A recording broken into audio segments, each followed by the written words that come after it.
Bueno, pues seguimos con otros grupos de recreación. Ahora estamos con el Frente de Madrid. Yo creo que es uno de los grupos que lleva más tiempo haciendo esto. Estamos con Pepe, que es vicepresidente actual de la asociación, con Adrián, David, Sergio, César y Hans. ¿Cómo llegasteis a esto y cuánto tiempo lleváis haciendo las recreaciones? Creo recordar que empecé en esto en el 2008. Yo creo que como casi todos por internet. O sea, empiezas a bichear y de repente ves un grupo de gente que está ahí haciendo algo que dices, oh, esto es lo que llevo buscando mucho tiempo. Y nada, pues contacté con la gente que ya estaba en la asociación. Quedamos un día en la zona del Jarama. Yo fui de paisano y de repente me encontré a todos estos aquí vestidos de época y me pareció alucinante. Y nada, pues ahí seguimos y desde entonces pues haciendo recreaciones todos los años, todas las que se pueden y todas las que nos dejan, que no son muchas. Yo en mi caso, pues yo creo que llevo desde 2010. Y en mi caso, yo estudié la carrera de Historia y nada, pues un día vi un cartel que anunciaban la recreación de la batalla de Morata de Tajuña, que llevaba por entonces 2 ediciones, creo, o por ahí. Y nada, me acerqué a verlo y un poco como ha dicho Pepe, pues me moló mucho el tema, me llamó muchísimo la atención y ya pues contacté directamente con ellos allí al acabar la recreación, me dijeron cómo, pues lo que tenía que hacer para entrar y demás, y hasta hoy. Y lo mismo, pues una cosa chula porque aprendes mucho, haces amigos de un hobby igual y pues bueno, amplías mucho los conocimientos de lo que tienes. O sea, vimos la labor que hace, o sea, en concreto esta asociación también, o sea, todas, pero en concreto esta, de enseñar historia, una parte de la historia que normalmente la dejan excluida por motivos políticos y no tiene por qué, porque al final es historia y ya está. O sea, la verdad me gusta la parte de poder explicar a la gente toda la historia y también porque puedo aprender de mis compañeros que, o sea, cada uno está especializado en una cosa. Sobre todo te gusta mucho por eso, por recrear, por ver a la gente que vas conociendo ya en las recreaciones, pero sobre todo por todo lo que puedes aprender. Que sí que puedes aportar, pero yo creo que es más lo que puedes aprender de los compañeros. Pero además luego todo eso que vosotros aprendéis entiendo que también lo podéis transmitir de otra manera. Claro, lo incorporamos. Hans, César, acercaos al micrófono si queréis comentar algo. Yo fui uno de los fundadores del Frente de Madrid, empezamos como hace 20 años, una cosa así. En ese momento no había recreación de guerra civil, o sea, sí que había mucha tradición de recreación napoleónica, Segunda Guerra Mundial, pero no había guerra civil, por cuestiones varias. Y hace eso, 20 años, ¿por qué no hay recreación de la guerra civil? Entonces empezamos a organizar recreaciones, precisamente en Quijorna fue una de las primeras, creo que en 2007, una de las primeras que se hizo, en el Ebro también, en Morata de Tajuña, y hasta hoy, llevamos 20 años recreando. Y disfrutando. Y disfrutando y enseñando a la gente, además. En mi caso fue que, pues vaciando unos armarios de casa de mi abuela, mi abuelo pues nunca habló de la guerra. Él participó desde el año 37, enero de 37, y me encuentro todo el historial militar que tenía y entonces pues empezó a leer que digo batalla de los olivares de Arganda y entonces yo me digo joder, eso es el Jarama y no lo sabía, nadie de mi familia sabía eso, ¿no? Sí. Y entonces pues con ese afán de encontrar de dónde estuvo, los frentes y tal, pues ya me descubro que se recrea guerra civil. Entonces dije joder, pues bueno, y mi familia pues bueno, estuvieron en ambos bandos y demás, y digo pues tengo que impregnarme de saber dónde estuvieron, de informarme, de tal, y ya encontré a estos compañeros y poco a poco, pues como Adrián ha dicho, ¿no? Que nos vamos, pues oye, que he encontrado esta foto, mira qué curiosa, mira lo que lleva, lleva un casco checo. Hay mucha investigación. Eso os iba a preguntar también mucha qué investigación, tipo de fuentes de utilizáis archivos, para investigar, sobre todo para ser fieles, ¿no? a la realidad. Mucho todo registro riguroso. fotográfico de época, que tienes que fijar en ese registro para ver lo que es correcto, lo que no es correcto, lo que se llevaba, lo que no se llevaba. De vez en cuando nos llevamos sorpresas, cosas que dices, bueno, es que esto era del bando republicano y luego de repente encuentras una foto con alguien del bando nacional que lleva un casco que se supone que no era el correcto y de repente dices, joder, pues sí que lo llevabas, ¿no? Porque lo que pasó en la guerra civil es que el material se reutilizaba, o sea, material que tenían los republicanos y llegaban los nacionales, lo capturaban y al final terminaban utilizándolo ellos y viceversa, al revés, ¿no? Entonces todo eso es una labor de investigación, de ver mucho archivo fotográfico y bueno, y tratamos de ser lo más fieles posibles a lo que vemos en ese archivo fotográfico. Y eso pues lleva un trabajo, lleva un gasto también, Claro. un importante dinero y también requiere mucha mano izquierda con la familia para que te dejen tener determinadas cosas y gastar determinadas pedir permiso, como dices a tú, la superioridad. los caripuntos, ¿no? Esos que tienes que ir ganando para poder... Nada, bueno, es divertido. Para que veas el nivel de detalle, perdona, para que llevamos como 4 meses buscando el sello correcto que usó la unidad, la centuria de Falange, que estuvo en Quijorna. Entonces llevamos 4 meses buscando, mirando documentación y buscando cuál era el correcto. Porque Falange Española inicialmente era Falange Española de las JON. A partir de abril del 37 se fusiona con los requetés y se crea el partido único, Falange Española Tradicionalista de las JON. Pero claro, la quinta bandera de Falange, que fue la que defendía Quijorna, se crea en abril, ¿no? En abril o mayo. En mayo. En mayo. Entonces, claro, no, los sellos no pueden ser de Falange Española, tienen que ser de Falange Española Tradicionalista. Entonces, llevamos meses buscando ese detalle. O sea, una cosa que la gente va a dedicar 3 segundos a verlo, si se lo dedican. Que a lo mejor incluso ni lo aprecian, pero bueno, lo apreciamos nosotros. Ese detalle, o sea, puede parecer una tontería, pero no es una tontería. En el Bueno, y fondo, vosotros vais vestidos de falangistas. ¿En algún momento os vestís de republicanos? Sí. ¿Y Muy cómo bien. lleváis esto de vestidos de un bando, de otro? ¿Cómo lo lleváis? Perfectamente. Yo creo que tendría que ser necesario para todo el mundo. Precisamente, a ver, como recreador, o sea, como recreador que te gusta la historia y que te gusta vestirte de época.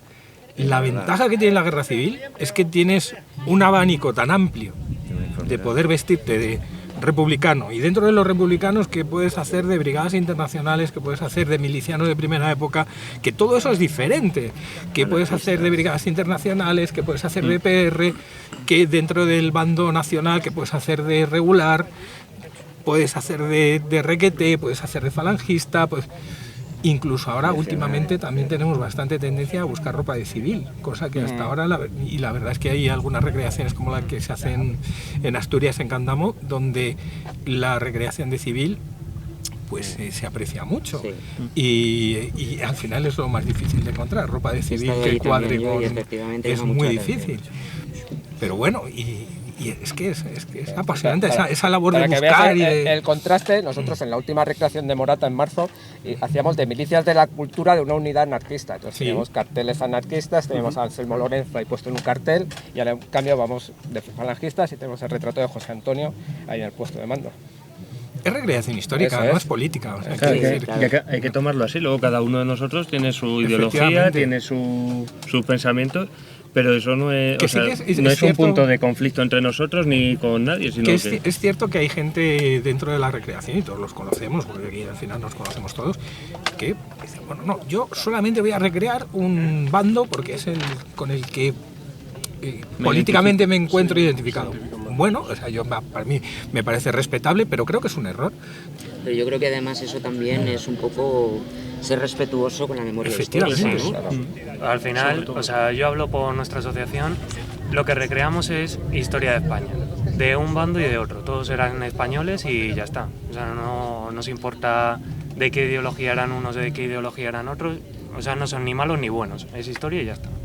Claro, o sea, la historia de una manera objetiva, ¿no? Que es tan difícil Sí. a veces transmitirla. Eso es, y además, por nuestra parte, intentamos implicarnos y meternos en papel todo lo posible. Como dice Sergio, que da igual como el pensamiento político que tengas, que al final te metes dentro y lo estás viviendo al final. Y sobre todo intentamos recrearlo con respeto.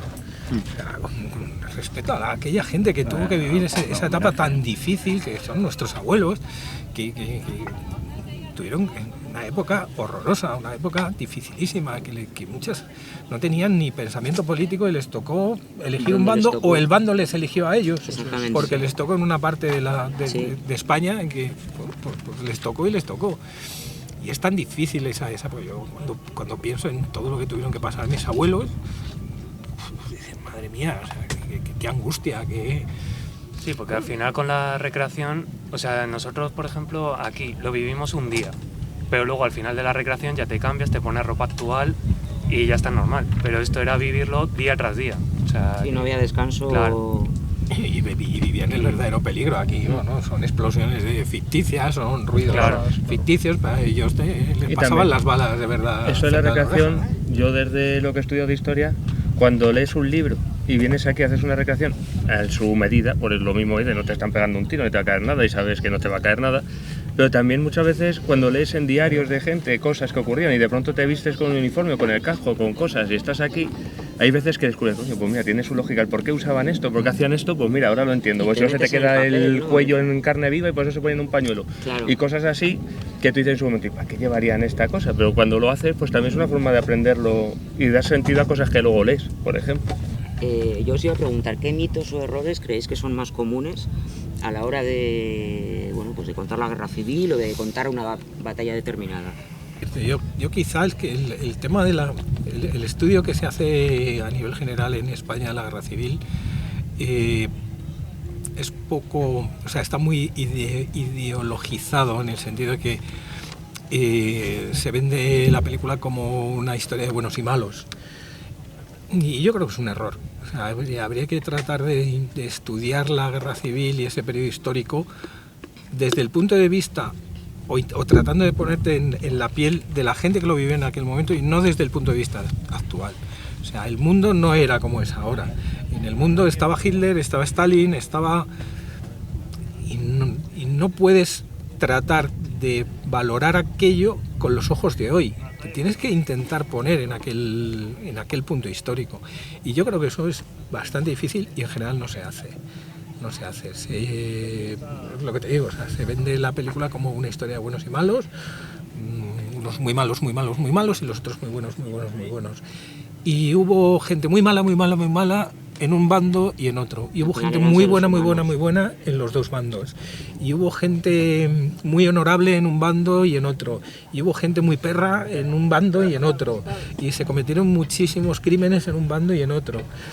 Y no es cuestión de poner una balanza, quién hizo más, quién hizo menos. O sea, yo creo que hay que tratar de entenderlo de una manera más objetiva. Y eso yo creo que es lo que falta hoy día en España. Yo creo que eso es también un punto de todas las recreaciones. Es un punto de todas las recreaciones eso que queremos transmitir también, ¿no? Porque cuando terminamos hay ese abrazo, ese homenaje de las banderas como que... Y además es un momento muy emocionante. Y para mí es uno de los más importantes junto con el discurso y todo eso, porque ahí es el sentido de lo, por lo menos yo personalmente es lo que siento y es por lo que lo hago, ¿no?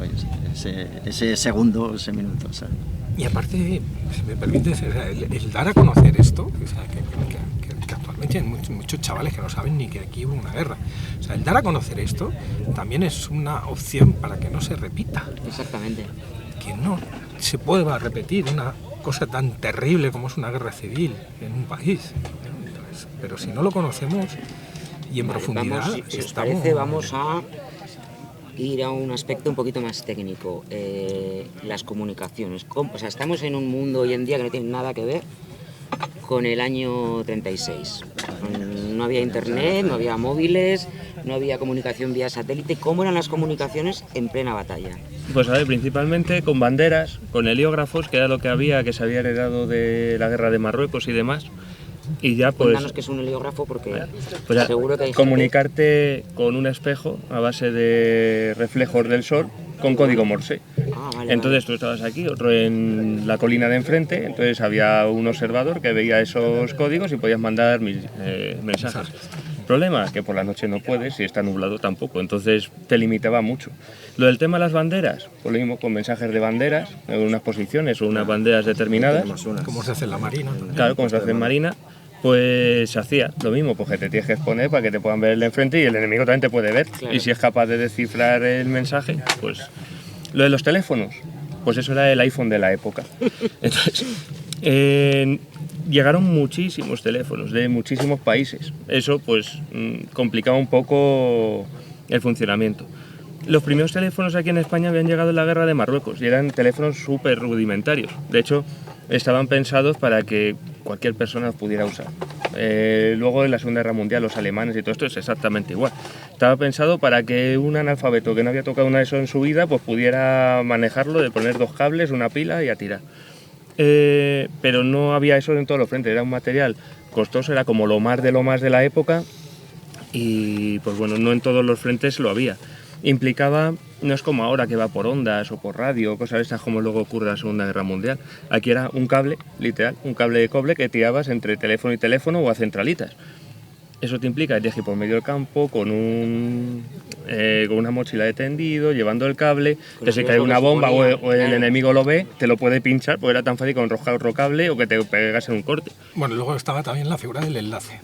El enlace es el tío que más corre de la compañía y entonces le toca ir de un lado a otro, de un puesto de mando al otro, pues para transmitir las órdenes. Y la labor del enlace es una labor impresionante, de muchísimo riesgo, porque pues eso, se tiene que atravesar zonas batidas, zonas de muchísimo riesgo y donde ponían en peligro su vida. Y muchas veces también cuando lees sobre alguna batalla, en la labor de los enlaces y demás, en el caos que es una batalla, que al final la gente no sabe dónde está nada. O sea, dice, no, es que el puesto de mando de no sé quién está allí. Y a lo mejor luego llegas allí y allí ya no está. Entonces, ese caos que tenían que vivir los enlaces, ese era increíble. O sea, es una labor nervios de acero descomunal. Tenían que tener, ¿no? Porque vamos... Sí, totalmente. Y buenas piernas para correr. Claro. No sé, contándonos alguna anécdota que hayáis vivido en las recreaciones. Después de tantos años, seguro que tenéis un montón. Hombre, la típica que venga un hombre, una mujer y te diga, mira, tengo un retrato de mi abuelo que va exactamente igual que tú.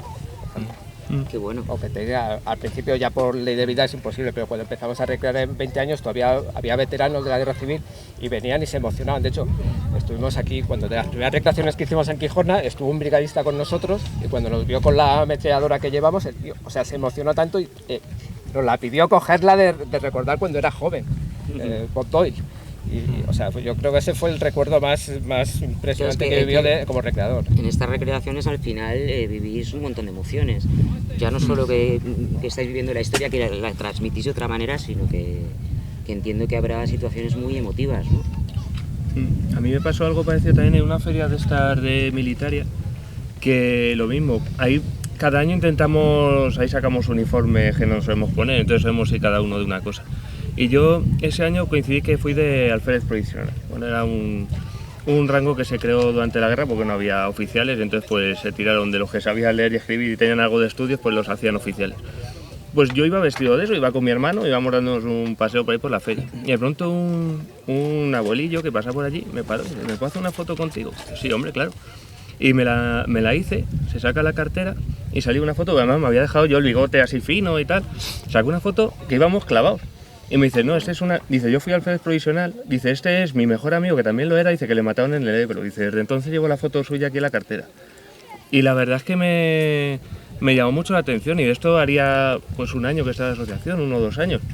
Y es de esas cosas que dices, joder, pues el que te reconozcan también, en plan de, joder, vas muy bien porque te vas clavado a la foto que tengo, pues no sé, son cosas que también te gusta que te valoren. Claro.